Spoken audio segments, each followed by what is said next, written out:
the Ukrainians had liberated more in the last month than the Russians had seized in the last 7 months of their illegal war in Ukraine.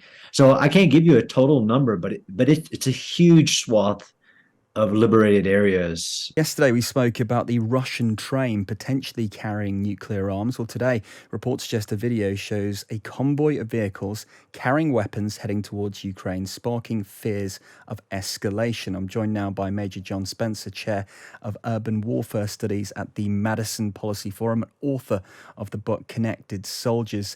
Hi, John. Thanks for joining us. Hey, thanks for having me.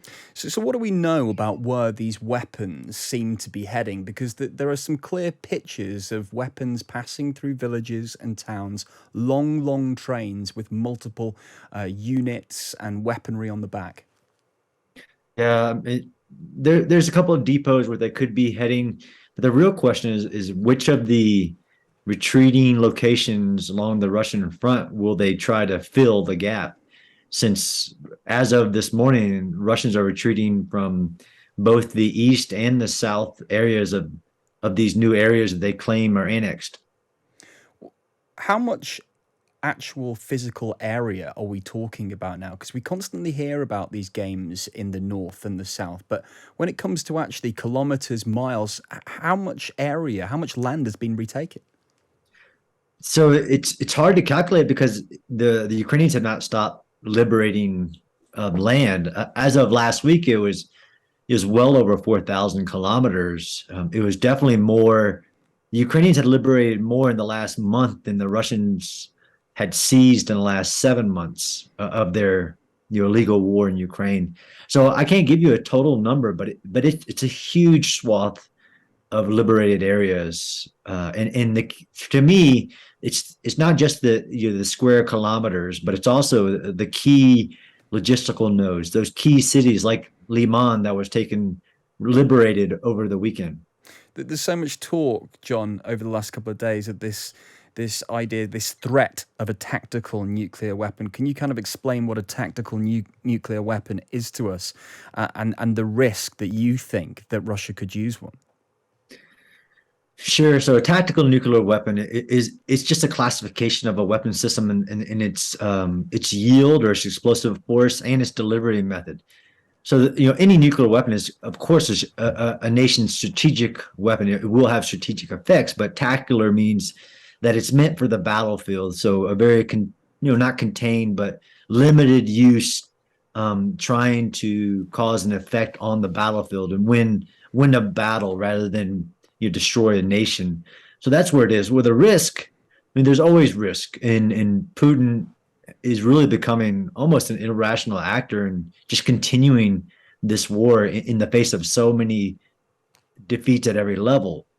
I personally think that the biggest counter to the risk is the deterrence, the messaging from all nations of the world saying just nobody wins the nuclear war. Don't do it. If you do it, there will be catastrophic consequences. And that's not from Ukraine to Russia. That's from the West to Russia. I mean, the messages to me are very clear. If Putin decides to use a weapon of mass destruction, nuclear, biological, chemical, it will end the Putin regime and end the war as we know it today and start something different that nobody wants. Do you think there are any signs from within the Kremlin right now of an internal coup, that there is any pressure that could remove Putin from power because of the way that the war's going? I mean, we see dissent, right? So we see even false Russian state TV saying, "Don't expect any good news." I don't think we're at the level of a coup. Putin has worked for decades to control his inner circles, but every oligarch or every political dissent is a fracturing of the Russian regime. I mean, it's really amazing what Putin has managed to do in just 7 months, from being an actor on the global stage with partnerships around the world to almost a rogue nation. I mean, not a single nation has come out in support of this sham referendum annexation of another country's territory. I mean, he has no friends. I mean, he's a rogue nation on the verge of becoming a failed state. A rogue nation, but one that still carries support with India and China. Do you think the type of language that the Kremlin is using with these threats and saying, all options remain open, do you think the relationship that maybe we're not hearing is actually beginning to change even more with the likes of India and China as well? Yeah, I think that so absolutely. And this is what we saw in Putin's recent trip, talking with the leader of the Chinese party, is they just by publicly stating that they understand they have issues with what Putin's doing. He has no friends, and neither China nor India wants this war to escalate. And none of them have come out and said they agree with. They are basically, not saying anything. So I wouldn't say that he has support, but I think if he had support, he's actually absolutely losing support.